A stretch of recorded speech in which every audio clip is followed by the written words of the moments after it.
Assalamualaikum warahmatullahi ta'ala wabarakatuh. Salam bahagia, salam pertemuan, selamat malam, sama salam Ramadan untuk saudara yang berkesempatan bersama dengan saya pada malam ini. Apa khabar saudara Syarul Azam dari Kota Baru, Kelantan? Mudah-mudahan sihat. Saudara Syah Ibrahim, saudara Abdul Malik, kita juga dengan saudara Fazil Yub. Apa khabar saudara? Moga sihat bahagia ya. Moga-moga sihat bahagia. Saudara Zack Zul, saudara Sarbani Sibu, Joka, Waalaikumsalam. Terima kasih, doa dimurahkan rezeki. Saudara Sabaruddin Din, Puan Noridah Abdullah, Muhaiza Ihsan, apa khabar saudara? Begitu juga dengan saudara Satria Setiawan. Orang Setiawan ke? Saudara Abu Nems, saudara Abdul Rahim, saudara Yusuf Awang dari Tanah Merah, Kelantan. Orang Kelantan. Mudah-mudahan semuanya okey. Coleklah malam ni saudara Yusuf Awang Saudara Nilawati Ainul, Tuan Iksan Sayuti, apa khabar? Saudara Muhammad Hashim, Muhammad Din, begitu juga dan saudara Fakri Sani, saudara Arif Lepeh, Arif Lepeh. Orang Pahang kot. Saudara Puan Syarifah Hafifah dari Pasir Gudang, apa khabar? Moga Johor sentiasa berbahagia. Puan Zaharani Ani, saudara Muhammad Fuad dari Gombak, saudara. Begitu juga dengan saudara Rusdi Hanafi, saudara Yaakob Bob, apa khabar ya saudara Yaakob? Puan Z Aini dari Papa Sabah, orang Sabah. Saudara Haris Balong, saudara Puan Norizan Hassan, saudara Muhammad Sabri Rashid, begitu juga dengan Puan Sabariah Ludin, saudara Abu Nem, terima kasih, salam perjuangan, saudara Abdul Manap, salam Ramadan. Begitu juga dengan saudara Muhammad Syarul Abdul Karim, saudara Mustafa Kamal, saudara Kopral Darus, Waalaikumsalam. Jebat Pembela, teruskan perjuangan, Cik Mi, Mae, saudara Zainab, Puan Halimah Hashim, saudara Muhammad Hafizan, saudara Ramli Abdul Rahman, dan teman-teman yang tak sempat saya santuni satu persatu, saya mohon maaf kerana ada beberapa pencerahan yang perlu saya utamakan dahulu. InsyaAllah saya akan santun usai pencerahan malam ini. Baik saudara, seperti biasa saya harus memberi pencerahan tentang apa yang berlaku pada negara kita saat ini, hari ini, semalam, dan mudah-mudahan sentiasa dilindungi dan dirahmati oleh Allah Subhanahu Wa Taala. Saudara Abu Seman Hashim, Puan Hafsah Junaidi. Laporan hari ini adalah 16 April, hari Sabtu. Sudah 14 hari. Artinya 14 hari saudara kita mengerjakan ibadat puasa. Tinggal lagi 2 minggu je. Sebab itu saya katakan laju masanya. Cepat sangat masa berlalu saudara. Dan ini adalah hari yang ke-751 virus corona menyerang bumi kita ini. Laporan yang saya terima setakat ini semalam, semalam ada penurunan daripada 10,413 kepada 9,673 warga kita yang dijangkiti oleh virus corona, menjadikan jumlah keseluruhan 4,372,697 dan yang sembuh adalah 4,224,125 orang saudara. Kematian semalam dilaporkan adalah 16 orang kematian. Sebab itu saya katakan saudara, berhati-hatilah, jagalah keselamatan saudara. Saudara Aziz Mohsin dari Seri Gading, apa khabar Pak Anda? Osmah Nur. Pecahan yang saya lihat, 3 negeri masih lagi ada peningkatan. Lain-lain negeri dah semula susut. Macam di Selangor dia susut sedikit kepada 6,184, masih tinggi. Tapi negeri-negeri lain yang meningkat adalah di Perak, Yop. Mikema ni nak raya ke tidak? Jagalah kesihatan tu, jagalah kebersihan. Perak ni tiba-tiba daripada 401 orang, dia naik 505, Yop. Tinggi. Raban Tebin kita, Yop. Di Perak 505, di Melaka 263 daripada 237, dan Labuan 10, sementara itu Putrajaya daripada 29 naik 59. Itulah yang sempat saya laporkan hari ini saudara. Jumlah keseluruhan untuk bulan April ini, tanggal 15 April, dengan 9,673 jangkitan, artinya sudah 160,000 651 warga kita yang dijangkiti oleh virus corona. Sebab itu saya sentiasa mengingatkan anda semua supaya berhati-hati, jagalah kebersihan diri, saudara, kerana ini virus ni dia tak menentu. Siapa saja yang lai-lai dan alpa dijangkitinya, ya saudara. Baik, kita masuk seketika untuk e-commerce. Saudara Mahazir, apa khabar Saudara Mahazir dalam Instagram? Kalau saudara, jangan lupa saudara, yang saya minta daripada anda adalah share, like dan subscribe untuk Facebook dan juga di Instagram. Permohonan saya itu saja saudara. Tidak lebih, tidak kurang saudara. E-commerce saudara boleh berhubung dengan Al-Azhar kalau ada produk untuk diwawarkan. Tapi kalau tiada, jangan lupa Haruman Wangi Al-Bakur Al-Azhar, dia ada special promotion. Saya tak boleh ceritakan apa specialnya. Bolehlah hubungi Al-Azhar di talian 011-330-41241, saudara. Dan bolehlah juga saudara memesan haruman wangi-wangian, haruman daripada Timur Tengah. Produknya adalah daripada negara Arab. Saya tentulah Amir Al-Khud.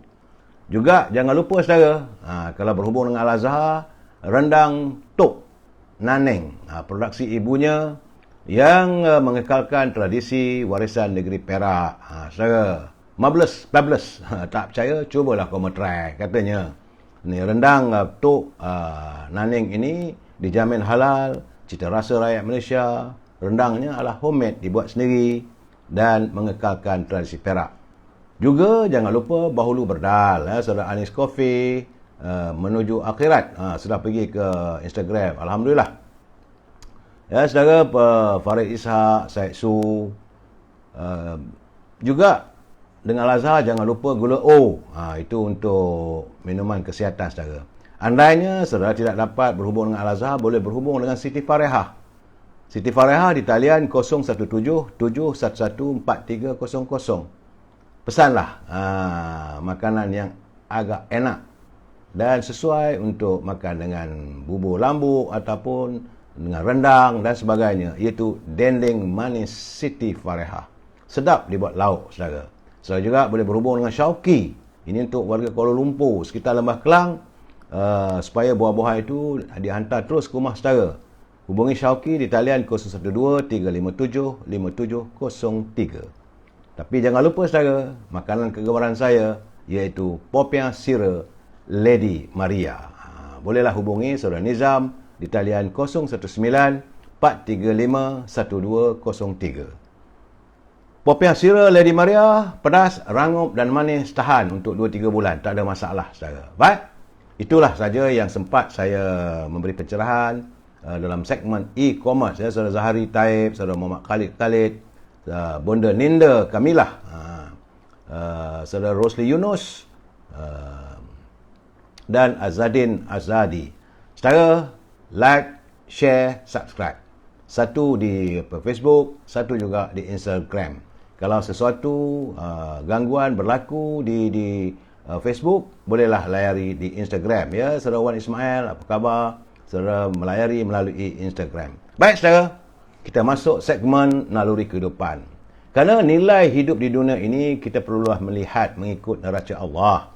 Oleh sebab itu, neraca yang tepat bagi mengukur ketepatan nilai yang dipegang oleh seseorang itu perlulah berlandaskan prinsip apa yang dipandang indah oleh syariat itu indah dan apa yang dipandang buruk oleh syariat itu adalah buruk. Jadi kita kena ikut syariat, ajaran, pesanan baginda Rasulullah SAW.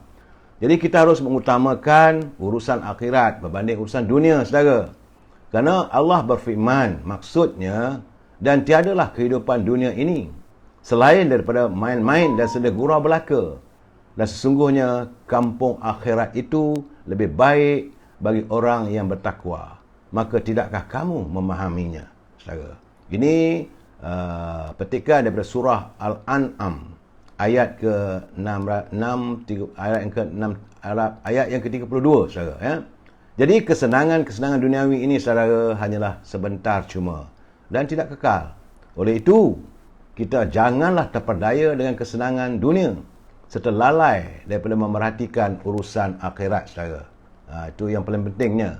Jadi jangan kita mudah terikut-ikut dengan amalan dan pandangan orang ramai tanpa dalil yang kukuh daripada Al-Quran dan Sunnah, kerana boleh jadi pegangan masyarakat kini telah menyimpang daripada ajaran sebenar Islam. Allah berfirman yang bermaksud, dan jika kamu menuruti kebanyakan orang yang di muka bumi ini, nescaya mereka akan menyesatkan kamu dari jalan Allah. Mereka tidak lain hanyalah mengikut sangkaan belaka, dan mereka tidak lain hanyalah berdusta terhadap Allah. Itu surah An'am juga, ayat yang ke-116. Jadi saudara, maksudnya di sini, kita berpeganglah teguh pada tali Allah, berpeganglah apa saja yang ditinggalkan oleh baginda Rasulullah SAW, iaitu Al-Quran dan Hadis. Saudara, sempena bulan yang mulia, hari yang mulia ini, perkukuhkanlah ibadat kita, perkukuhkanlah keimanan kita pada Allah Subhanahu Wa Taala. Saudara, saudara Rozan Yusof, Fatimah Hashim, saudara Aziz Samad, hari ni pergi pasar Ramadan ke? Saya hari ni pergi pasar Ramadan Section 6. Kesian tengok peniaga-peniaganya. Tak mampu saya nak beri pencerahan, kesian. Sebab barangan yang dijual tidak begitu laku. Tak ramai orang yang pergi, saudara. Saudara Zamri Ibrahim, Kekanda Zainal, saudara Hazil. Baik, saudara, kita masuk segmen Mutiara Kata. Sikit saja, saudara. Kerana menurut saudara Hibil, ini kiriman saudara Hibil, hitunglah diri kamu sebelum kamu dihitung. Timbanglah amalan kamu sebelum ia ditimbangkan untukmu. Dan bersedialah untuk hari pembentangan amal yang besar. Sesungguhnya, hisab pada hari kiamat menjadi ringan bagi sesiapa yang melakukan muhasabah diri di dunia ini. Itu kenyataan ini pernah dilontarkan oleh Saidina Umar Al-Khattab. Terima kasih Cikgu Ibil atas kiriman, culipan, kata-kata mutiara untuk perkongsian kita bersama.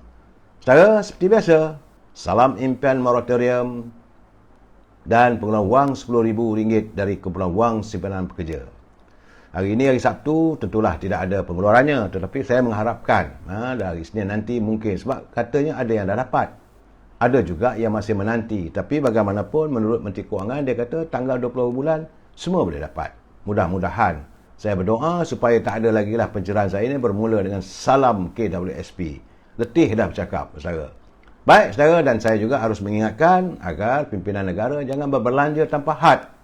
Kerana kalau mereka berbelanja tanpa had, negara akan muflis. Tajuk perbincangan kita malam ini, saudara, kita pegang sedikit bidalan kata orang tua dahulu, rumah siap pahat masih berbunyi. Apa yang saya maksudkan? Tunggu dulu, kita santun pantun Pak Nazil.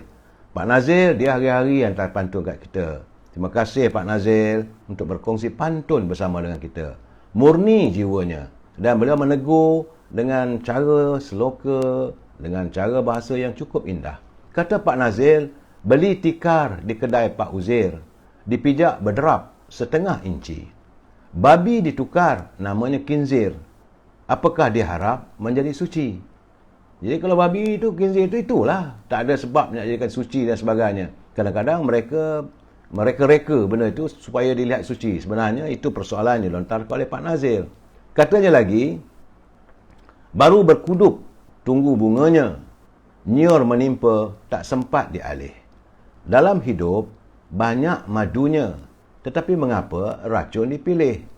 Dalam hidup kita ni banyak benda yang manis-manis, yang baik-baik, madu, yang ubat, boleh digunakan untuk kehidupan kita. Tapi kenapa kita memilih racun? Racun ni kadang-kadang kata-kata itu racun, tindakan kita racun. Orang memberi pandangan dan menghasut kita juga adalah racun duniawi. Saudara Din Hashim, Puan Syah Marzuki. Saya juga menerima kiriman daripada sahabat kita, Saudara Din Malik daripada Perak Tengah. Katanya, dia semangat hari ni nampak agaknya. Menurut Saudara Nordin, pantunnya hari ini pantun yang agak bersemangat, saudara. Ialah anak muda, tentulah jiwanya jiwa yang tidak gentar. Katanya, punggah ikan atas pelantar, nelayan laut orang Banjar. Seorang pejuang tidak gentar, kuasa dan pangkat bukan dikejar. Saya mendoakan agar Saudara Nordin melaksanakan dan mengutarakan kata-kata ini. Bukan kita mengejar pangkat, bukan kita mengejar nama, bukan kita mengejar jawatan. Tetapi perjuangan ini suci demi kemaslahatan masyarakat, saudara. Katanya lagi, menangkap ikan dalam selut, naik ke darat memetik bayam. licik politik umpama belut, ibarat musang berbulu ayam. Jadi beliau sebagai anak muda pun dapat melihat kebejatan politik kita ni, adanya musang berbulu ayam. Terima kasih Saudara Nordin menghantar kiriman pantun kepada saya. Terima kasih Pak Nazil, Saudara Hazrul, Manpol, Sajid Pit, Saudara Abdul Rahim, Saudara Zakaria, Saudara Zul Ramzul, Ismail Bakar, Muhammad Afendi, Salma Arsyad, Mat Otai Harun. Saudara, kita masuk segmen Gedung Ilmu. Ingat saudara, ini saya mengutarakan segmen ini untuk kita hayati bersama. Kerana inilah impian dan harapan serta pesanan orang tua-tua dan pemimpin terdahulu. Kerana apa yang digariskan oleh mereka, mereka mahukan agar pemimpin bangsa Melayu hari ini dan akan datang hendaklah terdiri daripada mereka yang kukuh imannya. Dan kita tidak mengharapkan pemimpin yang sambil leka. Sebab itu pemimpin terdahulu mahu hadirnya pemimpin bangsa kita adalah pemimpin yang patut. Itu pemimpin yang patut, yang sebenarnya boleh dijadikan sandaran. Kerana menjadi pemimpin ianya patut, janji dipegang, sumpah diikut, imannya teguh, lidahnya lembut, petua dipegang, amanah diturut. Kalau pemimpin yang patut begini, orang dulu kata orang pemimpin ni, dia ni patut, patutlah dijadikan pemimpin. Seandainya, seeloknya, itu maksudnya patut itu ya saudara. Yang susah dibela, yang hilang diturut, dicari mana hilangnya, yang dekat dijaga, yang jauh dijemput. Dijadikan pemimpin, tuahnya mengikut. Kalau orang macam ini dijadikan pemimpin, tuah akan mengikut untuk kemaslahan rakyat kita. Dijadikan tua, maka banyaklah pengikut. Dijadikan induk, orang menurut. Dijadikan tiang, tegaknya patut. Ya saudara, jika dijadikan tudung, tiada yang menyangkut. Memimpin negeri, tuah berlanjut. Bila dipakai, ia sesuai. Bila diangkat, ianya tepat. Bila dipilih, amatlah boleh. Bila didukung, amat beruntung. Carilah pemimpin yang patut, yang semoleknya, selayaknya untuk kita letakkan mereka sebagai pemimpin. Kita sambung lagi malam besok, saudara. Terima kasih Tan Sri Johan atas kiriman buku kepada saya yang begitu bernilai pengertiannya dan mesej yang ada dalam buku tersebut. Baik, seperti biasa bila saya nak memulakan bicara saya mesti memberi peringatan. Walaupun peguam saya tak menghubungi saya, tapi dia merasakan bahawa saya pasti akan mengingatkan kepada mereka yang menyunting semula live saya ini dan dimasukkan dalam channel YouTube, channel mana-mana pun, maka suntingan itu adalah tanggungjawab anda. Ya, Saudara Mazlan Qalib, Saudara Taipikul, Saudara Subaki, Saudara Puan Badariah. Jadi kalau anda menghantar kiriman melalui komen-komen ini, juga anda harus bertanggungjawab. Kerana saya tidak bertanggungjawab atas komen-komen yang anda lakukan, kerana saya tidak ada kemampuan untuk memantau ataupun menilai satu persatu kesemua komen maupun suntingan yang anda lakukan. Ini pencerahan politik, paksinya kita mesti bersetuju untuk tidak bersetuju. Matlamat saya tidak lain tidak bukan hanyalah untuk memberi pencerahan, sekadar memberi informasi. Yang saya perlukan daripada anda adalah like, share dan subscribe. Jangan lupa saudara, berilah semangat pada saya untuk sentiasa berinteraksi dengan anda ya saudara. Dan saya harap kalau nak bagi komen, komenlah dengan bahasa yang baik-baik, sebab kita adalah warga cinta damai. Terima kasih yang menghantar komen, like and share, smileys di Instagram. Ini semua bagi saya semangat ni. Saya tengok gambarnya, gambar hati saya. Baik saudara, hari ini saya ikutan daripada semalam, urutan daripada semalam, kabarnya bahawa lebih 2,000 kedai koperasi yang ada di seluruh negara berpotensi untuk dijadikan pasar borong dan runcit yang boleh menawarkan harga barang murah menerusi konsep Co-op Mart. Menurut Menteri Pembangunan Usahawan dan Koperasi Tan Sri Nur Omar, yang bekerjasama dengan pengurusi angkasa Datuk Fatah, maka negara kita ini kita dapat melihat nanti akan banyaklah kedai koperasi ini akan diwujudkan, dan pihak pimpinan negara ada menyediakan ransangan ataupun modal, berhubunglah dengan angkasa, berhubunglah dengan pimpinan di angkasa, cari cara macam mana untuk anda mewujudkan kedai koperasi. Kedai ini tentulah akan menawarkan harga barangan yang mengikut apa yang diusulkan oleh pimpinan kerajaan, harga siling dan sebagainya. Sebab ada kedai-kedai yang beroperasi telah pun menjual ayam dengan harga RM5 seekor. Tak ada lagi lah harga 1 kilo RM10 dan sebagainya. Harga terkawal, barangannya sedia ada dan tidak ada mereka yang cuba untuk melakukan sorok. Kadang-kadang dia orang ni nyorok barang supaya harga barang itu tinggi. Bila nampak tak ada, tapi nampaknya dengan adanya Co-op Mart ini yang akan diperbanyakkan, khususnya di kawasan-kawasan B40, termasuk di sekitar kawasan perumahan PRT, akan diwujudkan kedai koperasi ini. Jadi kalau saudara nak berusaha ataupun bercuba untuk menjadi usahawan dengan membuka kedai koperasi ini, berhubunglah dengan pihak angkasa. Saya yakin yang berbahagia Datuk Seri Abdullah selaku Presiden Angkasa dan anak buahnya akan membantu untuk merealisasikan impian dan harapan supaya dengan adanya kedai koperasi ini banyak masalah dapat kita bantu saudara. Dan sebab apa saudara, sekarang ni saya juga rasa kecil hati ada, seriau pun ada. Kerana dari laman media Malaysia kini melaporkan itu syarikat konfeksionari gergasi Itali, itu Ferrero Rocher. Ini pengeluar syarikat coklat terbesar di dunia.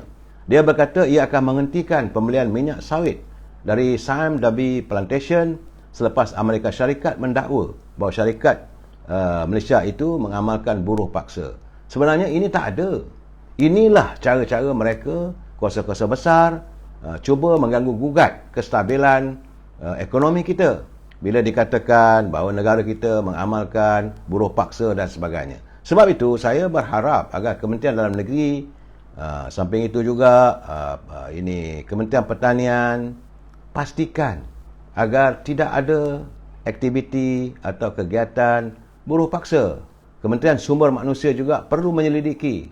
Sebab ini kesannya terlalu berat pada negara kita. Kalaulah dunia memboikot atau tidak mahu membeli minyak sawit kita, ia tentulah membawa kesan kepada kita punya penanam-penanam sawit, pengusaha-pengusaha kecil, Felda lebih lagi saudara. Dan sebab itu Ferrero katanya akan mematuhi keputusan kastam dan perlindungan sempadan Amerika Syarikat. Mereka ni lain tak ada, kira nak ngacau aja. Tiba-tiba saja mengatakan bahawa negara kita mengamalkan buruh paksa. Mana ada buruh paksanya? Malahan buruh dari luar negara datang permohonannya beratus-ratus ribu nak bekerja negara kita ini. Negara yang aman makmur. Kita bukan macam negara yang diperintah dengan kuku besi, bukan negara yang mengamalkan sistem pemerintahan yang tidak ada peradaban manusia. Kita memerintah negara kita ini dengan cukup harmonis. Kita warga cinta damai. Macam mana pula adanya buruh paksa? Itulah keadaan saudara. Dan saya juga mengharapkan sekarang ni, sebab tular di media sosial saya tengok bagaimana ada satu video menzahirkan kekecewaan bekas tentera terhadap pimpinan yang dilihat katanya tidak prihatin dan menjaga kebajikan bekas tentera. Yang ini saya haraplah agar Menteri Pertahanan jangan asyik berpolitik. Lihat untuk nasib warga bekas tentera. Sebab mereka ada yang berpencen. Sebahagian besarnya pula ada yang tidak pencen. Mereka yang berkhidmat sekitar dalam di bawah 25 tahun tak silap saya. Maka mereka ini tidak ada pencen, cuma mendapat gratuity saja. Sepatutnya mereka ini haruslah dibela dalam keadaan ekonomi yang begini merosot. Sebab satu video durasinya 3.28 saat. Yang ini perlu ditangani. Kerana kata bekas tentera tersebut, tiada kedengaran bagaimana perjuangan membela untung nasib bekas-bekas tentera tidak didengar. Parlimen pun tak bercakap, ahli wakil rakyat tak bercakap, tak menyantuni mereka. Saudara Razali Samad, minyak masak mahal, kebun sawit beratus hektar, betul. Itulah masalahnya. Kalau ada kedai koperasi mungkin dapat dikawal. Jadi dalam berhubung dengan kedudukan ini, saya harap agar kalau ada kaki tangan pejabat Menteri Pertahanan yang mendengar siaran saya ini, segera santuni masalah mereka ini. Saya berterima kasih kerana ada kenyataan beliau bahawa Jabatan Hak Ehwal apa ni veteran ini tentera diarah mempercepatkan agihan bantuan kewangan khas BKK. Kerana katanya lah bahawa Menteri Pertahanan mengambil serius aduan sebahagian veteran ATM yang belum terima bantuan kewangan khas. Bukan banyak mana pun, RM350 saja.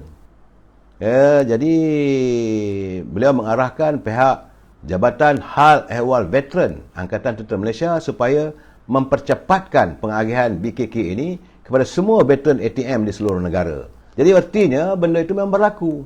Bila ada sungutan, bila ada rungutan, ini adalah real, bukan fake. Kalau ada kenyataan-kenyataan yang dilontarkan oleh bekas-bekas tentera itu, mereka melihat bagaimana untung nasib mereka seolah tidak dibela. Ini yang sepatutnya berkali-kali yang saya lontarkan. Mereka adalah terdiri daripada warga bangsa yang menabur khidmat bakti.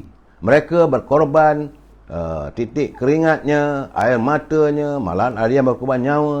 Ada yang mengalami kemalangan, hilang kaki, tiada tangan dan sebagainya. Mereka ini perlulah diberi perhatian kerana terbukti mereka berjasa pada negara. Kita yang sekarang ni hidup dalam keadaan tenang, malam boleh tidur, aman, bahagia. Tiba-tiba kita melupakan jasa bakti wira-wira bangsa kita yang berkawal di sempadan. Bukan hanya angkatan tentera, begitu juga dengan pasukan polis. Pesara-pesara anggota polis, macam mana yang saya dengar Puan Jamaiyah ada Ipoh. Takkanlah suaminya dapat RM100 saja bantuan. Beliau adalah pesara polis. Semua ini perlu dijaga. Negara, pimpinan negara perlu melihat untung nasib warga bangsa yang berkhidmat untuk negara. Anggota polis, anggota tentera. Mereka bekerja tak mengira waktu. Bila ada sesuatu suasana mereka diperlukan tenaganya, kerahlah. Begitu juga dengan anggota bomba. Saudara. Dan banyak lagi pasukan-pasukan khas yang berusaha untuk menyantuni malapetaka jika berlaku sesuatu. Mereka inilah orang yang ke hadapan. Sewajarnya negara menilai. Bukanlah dengan memberi anugerah, bintang dan sebagainya. Tidak keperluan pada mereka. Yang mereka mahu kehidupan mereka dibela di saat negara mengalami kemurungan ekonomi. Ceritanya, kalau mereka boleh berniaga, kalau mereka boleh berusaha, kalau mereka boleh bekerja, itu tidak ada menjadi masalah, tidak ada kerungutan. Tapi yang bekerja pun diberhentikan apabila syarikat-syarikat mengalami kerugian dan penutupan. Nak berniaga pun, macam saya kata tadi, saudara tanya dengan saya, apakah saya tak pergi ke pasar Ramadan? Saya pergi pasar Ramadan. Saya tengok di pasar Ramadan amat menyedihkan. Kerana warga kita sudah kekurangan wang untuk berbelanja. Dan barangan kuih-muih yang dijual tentulah harganya tinggi. Kerana mereka mendapat bekalan untuk buat kuih-muih semua tu. Bekalan tepungnya, minyaknya dan sebagainya. Harga tinggi dan kadang-kadang tak dapat. Ada juga saya lihat pasar-pasar Ramadan yang ditutup. Sedih saudara saya melihat benda begitu. Jangan jadikan suasana Ramadan tahun ini penuh dengan kemurungan. Cukup-cukuplah warga kita ni yang telah murung selama 2 tahun sejak ini virus corona menyerang, maka sekarang ini harus digembelingkan semula, makmurkan kembali rakyat. Bekas-bekas tentera, bekas-bekas polis, bekas-bekas bomba dan mereka yang berkhidmat untuk negara perlu dibela, perlu diberi perhatian khusus. Janganlah kadang-kadang mereka tinggal di kawasan desa yang jauh. Bila tak jauh di mata tu, jauh di hati rupanya. Kita sepatutnya jauh di mata, dekat di hati. Saya cakap terus terang, saya amat terpanggil untuk menyatakan sesuatu berhubung tentang untung nasib warga tentera, warga bekas polis, warga bekas bomba dan mereka yang terlibat dalam pasukan keselamatan, pasukan sukarela yang bekerja tidak lain tak bukan dengan penuh kerelaan. Mereka mengorbankan keringat, darah, air mata, malah nyawa. Janganlah kita abaikan mereka. Jadilah kita ini warga yang penyayang, yang sentiasa menyantuni, yang prihatin terhadap untung nasib warga bekas tentera, bekas polis dan sebagainya. Saudara, jangan saya tak suka kalau tengok keadaan begitu. Memang saya yang bertanggungjawab lah menteri lah. Buat apa duduk kat situ kalau tak boleh membela keberuntungan rakyatnya. Itu saudara. Baik saudara, nak cakap banyak-banyak pun buat marah di bulan puasa ni. Baik, kita masuk sedikit kenang-kenangan kita. Sepanjang jalan kenangan, ini adalah hari yang 14. Ini adalah hari yang ke-14. Kalau di kampung saya dulu tu, bila masuk saja hari 14, bulan mengambang. Saya tadi dalam perjalanan ke masjid, saya tengok ke langit, bulan sudah mengambang penuh. Artinya sudah hampir 15 Ramadan, malam Ramadan, 15 Ramadan ini, bumi kita ni disirami oleh sinar bulan purnama yang indah. Dan waktu itulah dulu-dulu zaman saya dulu, anak-anak cukup seronok. Inilah masanya kami bermain, berlari, berkejar-kejaran.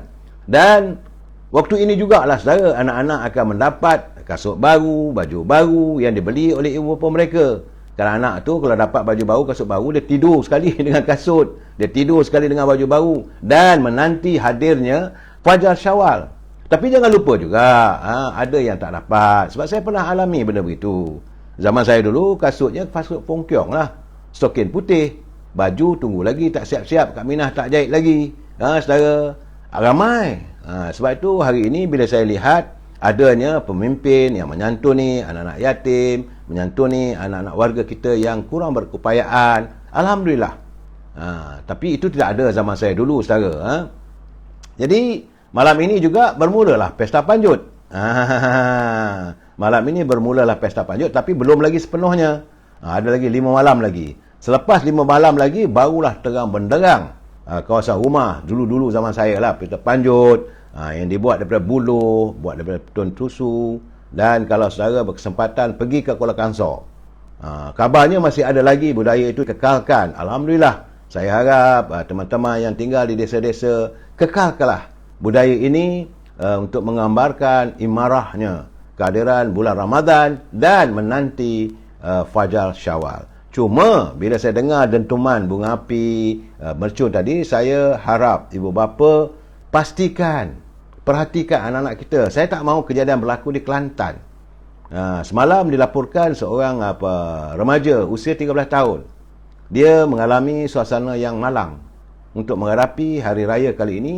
3 jarinya putus, saudara. 3 jari tangan kanan seorang remaja hancur dan gelenggang telinganya pecah kerana bermain mercun bola di kampung Lembah Beris di kubur besar Tawang, Bacuk, Kelantan. Saya yakin mungkin mercun itu beli daripada Thailand agaknya, saudara.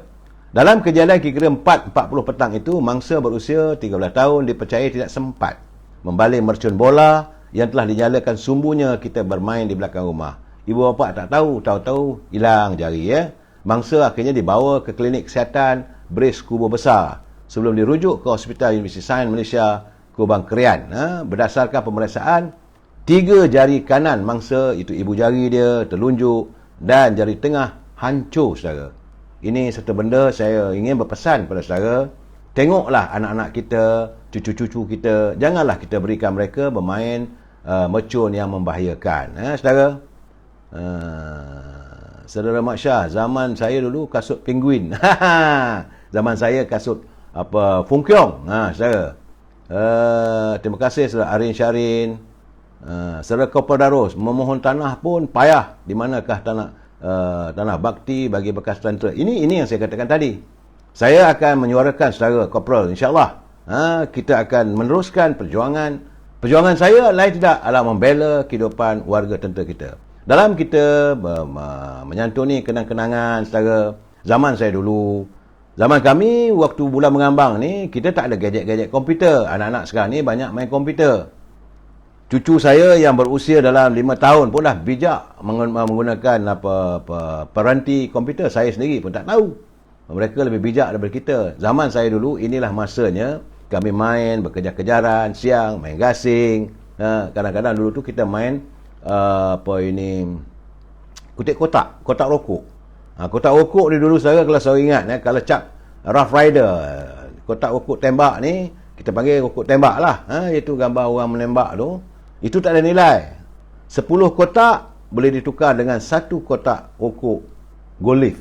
Tapi yang mahal sekali itu adalah rokok Craven A. Kerana rare, susah nak dapat. Rokok Craven A. Mentahon tak boleh sebab dia kotaknya bukan boleh dilipat.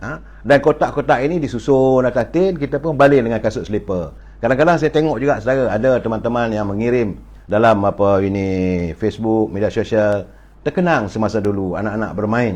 Waktu-waktu begitu kadang-kadang tak terasalah saudara, air mata bergenang, mengingatkan jauhnya masa yang telah kita tinggalkan. Kita main kotak-kotak, simpan kotak tu punyalah banyak. Siapa yang bijak, yang pakar melontar tu, banyaklah kotaknya. Tapi pertukarannya 10 kotak Rough Rider ataupun kotak ukuk tembak tu cuma boleh tukar dengan 1 kotak ukuk golif. Itu nilai je lah. Dan untuk 1 kotak ukuk Craven A, nilainya 10 kotak ukuk golif. Artinya nak dapatkan 1 kotak ukuk Rough Rider ni, ukuk Craven A ni, kena ada 50 kotak ukuk Rough Rider. Dulu-dulu saudara, kecil-kecil dah tahu nilai saudara ya. Dan selalunya waktu begini, bulan mengambang ni, selalunya usai saja kami mukul tabuh, kalau Kedah panggil genar raya atau pukul kantung dalam pukul 2 pagi 3 pagi. Walaupun usia saya dalam usia 12 tahun, 11 tahun, kami dah turun ke laut. Laut tu sungai lah, sungainya luas saudara, tetapi tenang, tidak ada ribut, tak adalah ini ombak yang besar. Di sungai dinding, air masin. Kerana pukul 3, pukul 4 pagi itu waktu yang paling sesuai untuk kita melabuh rawai. Melabuh tu artinya start meletakkan rawai, kerana dipanggil bongkar cerah, menanti waktu fajar. Kerana waktu itu saudara, ikan yang paling kita nanti-nantikan kalau ada adalah ikan jenahak. Dulu kalau dapat ikan, ini semua untuk cari duit raya saudara. Bukan zaman sekarang. Sekarang ni anak-anak kita tunggu je papa ada duit tak ada duit untuk raya, ada bajet tak ada bajet untuk beli baju. Zaman saya tak ada semua tu, kena cari sendiri, cari duit dulu.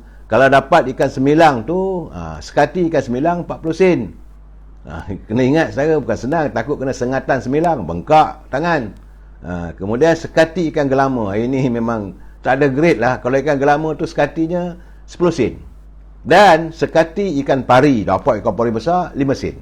Ikan tertuka tak ada nilai. Yang kita cari adalah ikan jenahak. Itu kalau kita hantar dekat kedai seliung, toke Cina kat kedai kampung saya, seliung. Kalau hantar ikan kedai seliung, ikan jenahak tu laju aja dia ambil. Tapi kalau kita hantar sebakul ikan gelama, dia pun dengan muka yang berkerut. Kerana kadang-kadang orang tak beli kampung saya tu. Kebanyakan ikan itu dibuat ikan masin saja. Dan saya dalam keadaan begini, saya teringatlah susahnya hidup di kampung dulu. Saya lahirkan pasca kemerdekaan. Warga yang membesar zaman pasca kemerdekaan, yang hidup dalam keadaan yang penuh kesukaran. Sebab itu saya kata berkali-kali pada anak muda yang anda berpeluang menimba pengalaman ilmu di Malaya Gading, balik dari luar negara, janganlah hina warga bangsa kita terdahulu, jangan kita hina pemimpin-pemimpin kita terdahulu. Mereka jiwanya mau menyantuni rakyat, mau menyemarakkan negara kita ini. Cuma ada juga kalangan pemimpin yang mengambil kesempatan. Itu keadaannya saudara. Saya harap agar apa yang saya nyatakan terkenang-kenang ini dapat mengimbau kembali susahnya zaman kami dulu, tapi tidak pada anda yang bergelar pelajar, usia anda pergi sekolah dengan bas ataupun ada kereta, ada supirnya. Saya kayu basikal, ramai zaman saya yang seangkatan dengan saya. Tadi saya terima ke panggilan daripada teman-teman saya daripada sekolah di Pantai Remis, mengimbau zaman-zaman kami dulu, kalau ada 1-2 orang anak dara yang lawa dalam kelas tu, diingat sampai hari ini. Zaman saya dulu kalau itu Allahyarhamah Kamisah, orang lawa masa tu, tapi telah pun kembali ke rahmatullah 5 tahun dulu. Kemudian ada satu lagi anak gadis Cina, nama dia Soleha. Kalau di Kolej Sultan Abdul Hamid tu bunlet lah. Memang lawa saudara. Itu je tak ramai pun waktu itu yang lawa-lawanya saudara. Jadi kadang-kadang itu mengingat kenangan saya kata dah bercucu pun dah. Tapi sebab itu kadang-kadang seronok juga bila saya mengusik kawan-kawan. Waktu itu kita tengok dia lawa, tapi sekarang ni kalaulah dia jadi pasangan hidup kita, penuh kesalahan. Mungkin saja melawak saudara ya. Jangan marah saya suka juga melawak ini. Baik saudara, kita masuk segmen politik. Hari ini saudara, saya membaca dan melihat dan mendengar kenyataan Yang Berhormat Datuk Seri Tengku Adnan, mantan Susah Agung UMNO. Ada benarnya bila beliau menyelar kenyataan Tan Sri Anwar Musa. Kerana Tan Sri Anwar Musa mahukan Datuk Seri Ismail Sabri dilantik sebagai pengurusi Barisan Nasional untuk menghadapi pilihan raya umum. Jadi katanya, kenapa dibagi cadangan yang boleh memecah belahkan warga? Sebenarnya, Barisan Nasional dia ada perlembagaannya. Setiap seorang pengurusi Barisan Nasional hendaklah datang daripada presiden mana-mana parti komponen. Jangan lupa, waktu UMNO diharamkan dulu, bila Dr. Mahathir tidak ada jawatan sebagai Presiden UMNO ketika itu, maka dilantik Dr. Lee Leong Sik. Kalau nak lantik waktu itu, timbalan Perdana Menteri waktu itu Tun Gapal Baba. Tapi tak boleh. Malahan sewaktu banyak orang bercakap, mintakan supaya Datuk Seri Najib dilantik sebagai pengurusi Barisan Nasional, benda tak boleh. Jadi kenapa Tan Sri Anwar Musa masih lagi bermain dengan kata-kata yang boleh memecah belahkan warga UMNO, warga Barisan Nasional? Anda mungkin ada idea, tapi idea tu janganlah ke laut. Nampak sangat kadang-kadang akhirnya rakyat melihat bahawa ini santunan lain tak adalah untuk membodik Perdana Menteri. Kerana Perdana Menteri ini dicalonkan oleh UMNO, maka wajarlah beliau menjadi pengurusi Barisan Nasional dalam menghadapi pilihan raya umum. Apa benda ni? Kenapa perlu di singgul jawatan Presiden Parti, timbalan Presiden Parti? Kenapa begitu? Biarlah dia nak sekarang ni Datuk Seri Zahid mengotakan kenyataannya. Dia nak jaga parti bersama dengan Tok Mat Hassan. Datuk Seri Sabri jaga kerajaan. Buatlah kerja. Dan kamu sebagai menteri, duduk dalam kabinet Datuk Seri Sabri, bantulah. Berilah penerangan yang jelas. Kerana jawatan kamu sebagai Menteri Penerangan dan Komunikasi. Bukan untuk menonjolkan diri kamu sebagai orang hebat. Menularkan kata-kata yang bagi saya kadang-kadang tak ada logikanya. Kerana jawatan sebagai pengurusi Barisan Nasional itu hanya dipegang oleh presiden mana-mana parti. Sekarang ni kita ada 4 parti aja, PBRS, UMNO, MCA dengan MIC.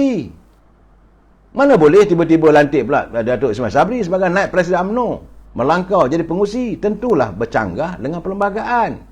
Saudara Razak Samad, gugurkan keahlian. Saya bukanlah minta nak digugur dan sebagainya, tapi saya katakan bahawa sudahlah. Tan Sri, do your job. Laksanakan tugas, tak payah banyak bercakap. Betul, anda sebagai Menteri Penerangan, berilah penerangan yang jelas. Bukan untuk memecah belahkan. Ini kadang-kadang bila kenyataan-kenyataan dibuat, lain tak ada, semata-mata untuk menunjukkan, saya adalah menyokong Presiden. Supaya bila ada pilihan raya nanti, namanya kekal. Ini semua nak chop supaya dapat jawatan, dapat dilantik sebagai calon. Sebab itu saya katakan sekarang ni memang ada usaha. Ada usaha di setengah kluster-kluster kalangan menteri apa semua tu mahu supaya Presiden UMNO ditukar. Mereka kalau boleh hendakkan Datuk Ismail Sabri jadi presiden. Bukan kerana Datuk Ismail Sabri itu memang mantap dan berkemampuan sebagai presiden parti. Tidak. Tetapi kerana ia rapat dengan mereka dan boleh disandarkan harapan. Kalau Datuk Ismail Sabri jadi presiden UMNO, maka mereka kekal jadi calon. Itu matlamatnya. Bukan untuk mengukuhkan parti. Bukan untuk memastikan UMNO Barisan Nasional terus maju ke hadapan. Tidak. Lain tak ada nak membodik. Sebab itu sekarang ada dulu kita tengok 2-3 tahun yang kebelakangan dulu pun pernah ada usaha cuba dilakukan. Sebab itu saya dah cakap, peganglah kenyataan. Saya dalam keadaan begini, orang yang benar-benar yang saya katakan the true Democrats, orang yang mengamalkan sistem demokrasi ini adalah yang berhormat mulia Tengku Razali Hamzah. Bila saya cakap ini, anda marah kat saya. Anda kata saya ni cakap mesti cerita tempat Tengku Razali. Sebab saya melihat kenyataannya dengan jelas bila beliau bertanding jawatan presiden, kalah dan dia menerima hakikat Datuk Seri Zahid sebagai presiden. Dan waktu dilantik sebagai pengurusi Majlis Penasihat, dia terima, dia akur kepada kehendak presiden. Dan waktu yang sama beliau menyatakan jangan dicalarkan jawatan presiden. Jawatan presiden parti ini jangan, kerusi presiden ini jangan digoyahkan. Hari ini mungkin era Datuk Zahid, besok orang lain naik tu. Kalau kita sikap kita masih lagi nak mengogah jawatan presiden, sampai bila pun tak selesai. Kukuhkan jawatan itu. Dan presiden pun tak kata dia nak kacau Perdana Menteri. Anda nak bodek Perdana Menteri, is up to you. Tapi janganlah bodekkan anda ataupun kenyataan-kenyataan yang anda lontarkan itu boleh mengharu birukan sama ahli. Akhirnya ahli-ahli di bawah meluat dengan kenyataan begitu. Sebab itu saya melihat bagaimana suara anak muda, mereka jelas. kesepakatan Majlis Tinggi UMNO mencalonkan Datuk Seri Ismail Sabri sebagai poster boy Perdana Menteri dalam PRU 15 nanti membuktikan parti ini fokus dalam meneruskan agenda membela rakyat. Demikian menurut Esko Pemuda UMNO, Datuk Muhammad Makarabin Mokhtaruddin. Dia merasakan sebangga dengan sikap berjiwa besar Presiden UMNO, Datuk Seri Zahid, dan juga Timbalan Presiden UMNO, Datuk Seri Muhammad Hassan, yang meletakkan kepentingan parti demi untuk kemenangan Barisan Nasional dalam menghadapi pilihan raya akan datang. Jadi inilah kata saudara Datuk Muhammad Makarabin, dia kata ini adalah tanda pemimpin UMNO amat fokus kepada agenda dalam membela rakyat. Ya, anak muda pernah bercakap. Saya harap saya minta lah macam Tajuddin Rahman, Tan Sri Anwar Musa dan mana-mana pemimpin lain, kalau nak mengeluarkan kenyataan, fikir dulu. Jangan sampai memecah belahkan parti. Jadi jangan digoyahkan. Jangan sesekali cuba untuk kita merobekkan kerusi presiden. Tak ada untungnya. Mungkin pada setengah orang tu sebab dia menyangkutkan menyandarkan harapan. Jadi jangan letakkan harapan anda mengatasi kepentingan parti. Dalam keadaan begini, saya melihat bukan hanya anak muda saja, malahan veteran UMNO pun marah dengan kenyataan tersebut. Veteran UMNO sebenarnya menurut Setiausaha Agungnya Saudara Datuk Mustafa Yaakob, beliau menyambut baik keputusan Majlis Tinggi UMNO yang sebulat suara menyokong Datuk Seri Ismail Sabri menjadi poster boy Barisan Nasional dalam PRU 15 akan datang. Menurut Datuk Mustafa Yaakob, ketetapan itu amat dialulkan dan pihaknya berharap agar teka-teki siapa yang menjadi poster boy dan persoalan siapa yang akan jadi Perdana Menteri telah terjawab. Jadi sehubungan dengan itu, katanya veteran UMNO menyeru semua pihak, ini veteran UMNO dia tak ada kepentingan diri saja, tidak ada kepentingan untuk jawatan dan sebagainya. Veteran UMNO hanya mahu dilihat sebagai pacifier ataupun pendamai. Kita tak mahu melihat kekecohan dalam parti sebagai orang veteran. Veteran UMNO menyeru semua pihak dalam parti supaya berhenti membuat spekulasi ataupun provokasi yang boleh merugikan perpaduan. Veteran UMNO juga menyeru kepimpinan UMNO terus mempereratkan silaturahim bersesuaian dengan keputusan Perhimpunan Agung UMNO yang lalu yang memberi mandat kepada top 5 untuk mencari jalan terbaik dalam menyelesaikan sebarang perkara yang berbangkit, terutamanya dalam menentukan tarikh PRU. Daripada itu, Datuk Mustafa menegaskan perpaduan UMNO mesti dipelihara dan tiada lagi pihak diizinkan untuk melaga-lagakan pemimpin. Veteran juga menyeru semua pihak berhentilah agar melagakan pemimpin untuk mendapat keuntungan peribadi ataupun cuba menangguk di air keruh. Veteran melihat adanya elemen begini. Veteran tahu adanya mereka yang musang berbulu ayam. Sekarang ni dah dicapai satu kesepakatan, sudahlah. Jangan orang kata rumah dah siap, pahat masih berbunyi, itu tak kena, ini tak kena. Kita santuni, satukan hati. Ini masanya, kata veteran UMNO, untuk kita bersatu dengan satu suara. Satu suara, satu matlamat untuk memenangi PRU 15. Jangan ada lagi rasa curiga di antara sama ahli UMNO dan adanya perbuatan tikam dari belakang. Cukup-cukuplah. Enough is enough. Jadi jangan pula ada lagi mereka yang bersifat mulut manis tapi sendawanya masam. Harus dibulatkan tekad untuk kemenangan besar UMNO dan Barisan Nasional dalam PRU 15 nanti. Jadi dalam keadaan begini, Ahli Majlis Tinggi Dr. Fatul Bari juga sebagaimana dilaporkan oleh Masyarakat ini, dia kata bahawa perlulah dihentikan broker politics. Pimpinan UMNO peringkat tingkat 38 menyedari adanya broker-broker politik. Mereka ini lain tak ada, meletakkan kepentingan diri mereka. Bukan untuk kepentingan parti, bukan kepentingan rakyat. Sebab itu memang saya katakan, rakyat dah jelik, rakyat dah letih. Johate, dia kata, don't see, sekejap, ni John Tay, dia tanya saya, I don't see any real Democrats in Malaysia and it can't happen because it's considered liberal. Am I right? Setengah orang memanglah mereka memberi alasan bahawa liberal. Liberal apa benda? Kita kena ingat bahawa UMNO parti yang mengamalkan sistem demokrasi. Negara kita adalah demokrasi raja berperlembagaan. Jangan cuba diubah-ubah. Itu tiang seri dalam pentadbiran negara kita ini. Jangan atas nama liberal. Boleh bercakap, boleh begitu, boleh begini. Akhirnya menghancurkan. Rakyat kita selama ini, sejak merdeka dulu, kita dah sama-sama hidup bahagia. Kita menyantuni satu kehidupan yang penuh harmonis. Warga Melayu, India, Cina, dan masing-masing tahu batas-batas sempadan. Tetapi kerana sikap mereka kononnya nak tunjukkan liberalismenya, bebas bercakap, akhirnya jadi kelang kabut lah. Orang bukan Islam menghina Islam, orang Islam menjawab menghina pula agama lain. Si raja-raja pula ada yang cuba yang menghinanya.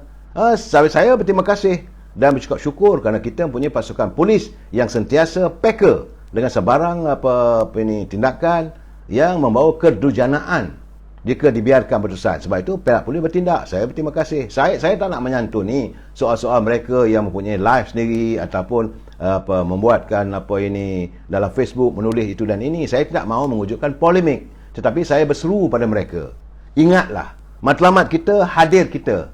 Orang kata, bab kata Tok Mat, kalau tak boleh nak jadi garam, janganlah jadi langau. Kemana pergi membawa kerosakan. Berusahalah untuk menjadikan diri kita ini sebagai lebah. Kemana kita pergi, kita ada madu supaya orang dapat manfaat.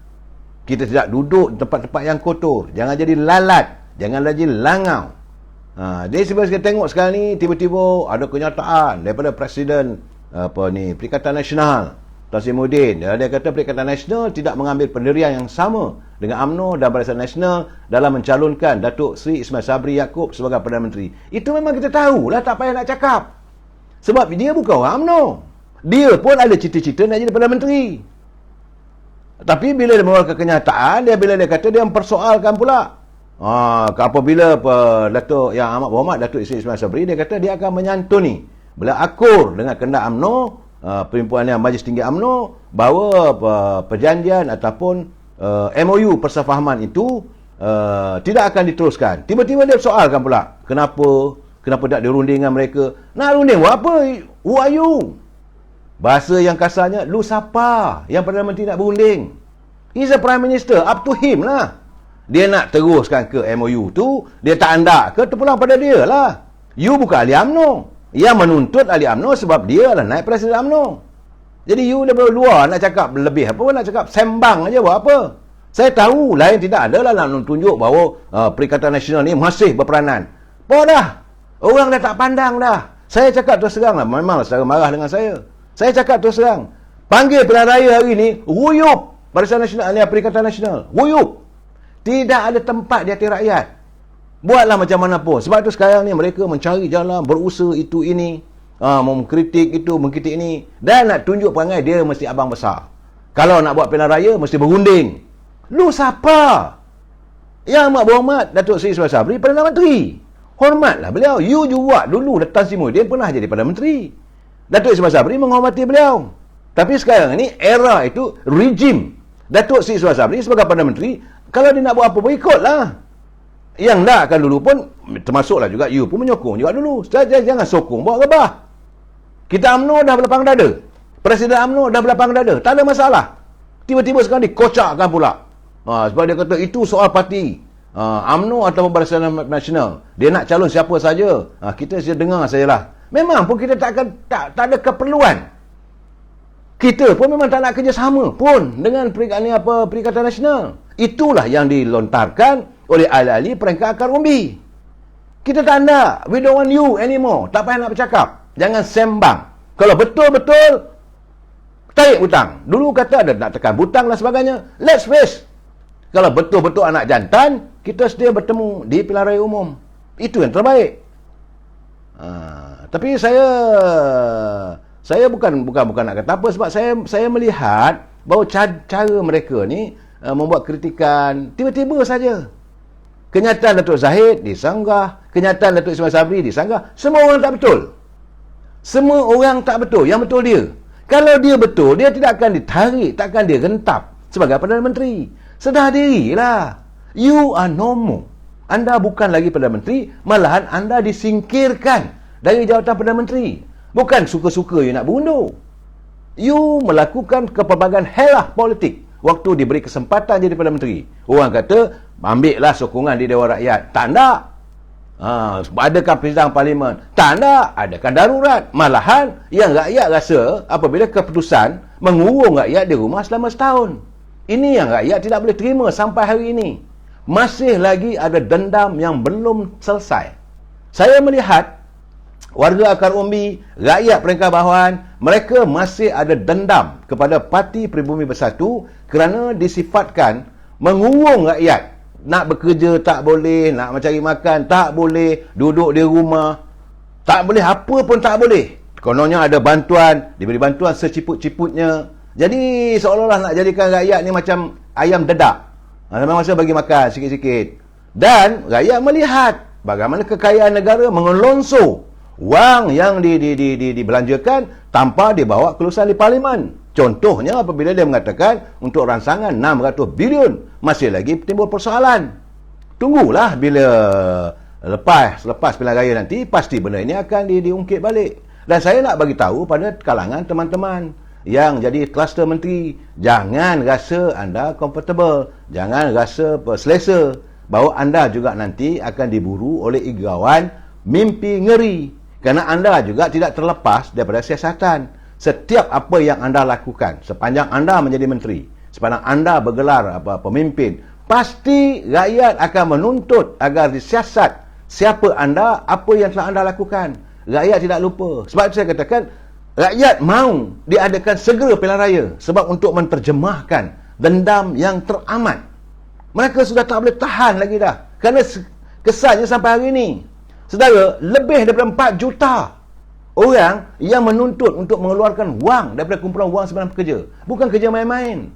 Dan bukan hanya warga bangsa Melayu, tidak. 4 juta lebih penyimpan dalam kumpulan wang simpanan pekerja minta untuk mengeluarkan wang mereka. Kenapa? Itu tandanya rakyat dah susah. Simpanan pun, tabung pun nak dipecahkan jugalah. Tak usah fikirlah masa depan. Dan yang mereka minta bukan banyak mana pun, 10,000. Itu pun bertahun nak dapat. Apakah rakyat boleh terima benda begini? Apakah rakyat boleh melihat perkara ini dibiarkan begitu saja? Sebab itu rakyat tunggu. Di hati rakyat tunggu.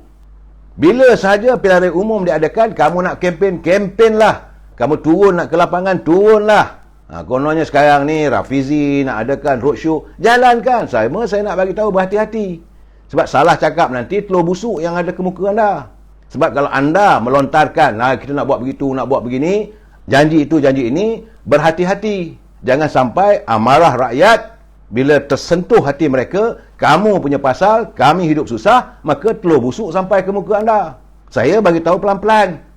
Nak berkempen-kempenlah, tak ada masalah. Tapi ingat, jauh di sudut hati rakyat, masih ada dendam yang belum diselesaikan. Belum tuntas lagi perasaan amarah yang teramat. Saya bayangkanlah, dulu selama ini mereka je dalam golongan T20. Tiba-tiba merosot duduk di bawah B60. Malahan ada daripada B60 turun pada B40. Hidup yang sukar. Akaun bank dah kosong. Syarikat hancur berderai. Segala-galanya dah lintang pukang kehidupan rakyat. So sekarang ni tiba-tiba kamu nak menyantuni, kamu mengatakan bahawa kamu nak buat itu, nak buat ini. Rakyat akan cakap, podah. Cukup-cukuplah. Sebab itu saya secara peribadilah, saya nasihatkan, saya kata dalam keadaan sekarang ni, Tan Sri Muhyiddin, Tun Dr. Mahathir, cukuplah, retired. Apa yang ada, yang anda dapat kumpul, okey, go ahead. Nak duduk luar negeri ke, berehatlah. Lihat bagaimana Pak Lah. Tun Abdullah Badawi, tak ada pun kacau orang. Dan rakyat pun tak kacau dia. Rakyat pun tak songkit pun segala kepincangan apa semua. Tak ada dah. Rakyat dah lupa benda begitu. Rakyat nak membina kehidupan yang baru. Yang sudah tu sudah. Tapi bila anda menyatakan lagi, tiba-tiba Dr. Mahathir kata, Parti Pejuang bersedia untuk memimpin parti-parti pembangkang untuk menentang UMNO Barisan Nasional. Masih lagi anda ada dendam. Anda masih ada dendam pada UMNO Barisan Nasional. Saya nak bagi tahu pada anda ada dendam pada UMNO Barisan Nasional yang tidak ada pun salah silapnya pada anda. Mungkin pemimpin tu ada, tetapi dendam rakyat terlalu tinggi pada anda. Sebab rakyat merasakan, because of you, kami dalam susah sekarang. Kerana kamu diberi kesempatan memimpin negara ini dalam PRU 14 yang dulu. Rakyat dengan berlapang dada letakkan kamu kembali ada Pakatan Harapan. Apa yang kamu buat? 22 bulan rakyat menderita. Dan kamu sibuk, kumpulan kamu bercerita soal pangkat. Orang ni nak jadi menteri, orang nak jadi Perdana Menteri, orang nak jadi pengganti dan sebagainya. UMNO Barisan Nasional diam. Tak ada pun nak buat olahan dan sebagainya. Begitu juga dengan Tasimuddin. 17 bulan anda berada di anjung kuasa di Sri Perdana. Jadi Perdana Menteri, the most powerful man. Rakyat bagi peluang. Tapi apa yang berlaku? Kamu kurung rakyat 17 bulan. Rakyat tak boleh nak cari makan. Okey, kamu nak blame bahawa keadaan pandemik dan sebagainya. Apakah negara lain boleh buka? Kenapa kita tak boleh buka? Malahan anda mewujudkan suasana yang membuatkan rakyat berdendam. Lebih teruk dendam rakyat pada anda. Tunggulah. Jadi saya tengok Dr. Mahathir ni dendam. Sebab saya cakap anak-anak dia kawan-kawan saya. Bujuklah. Supaya jangan lagi. Supaya amarah rakyat, benci rakyat bertambah-tambah. Bila dia mengatakan bahawa Parti Pejuang itu bersedia untuk memimpin. Nak pimpin apa lagi? Nak pimpin apa lagi? Sekarang ni dah hancur berkecai. Harapan rakyat anda sia-siakan. Kepercayaan yang rakyat berikan, anda beri, anda balas. Ini orang kata, bagi susu, anda balas dengan tuba. Anda meracuni kehidupan rakyat. Dan rakyat hidup dalam keadaan yang cukup sukar. Now, anda nak balik kuasa itu. Minta maaf. Kita sambung lagi malam esok. Wabillahi taufiq wal hidayah. Assalamualaikum warahmatullahi wabarakatuh. Sebelum saya marah, kita berhenti setakat ini. Terima kasih. Selamat malam.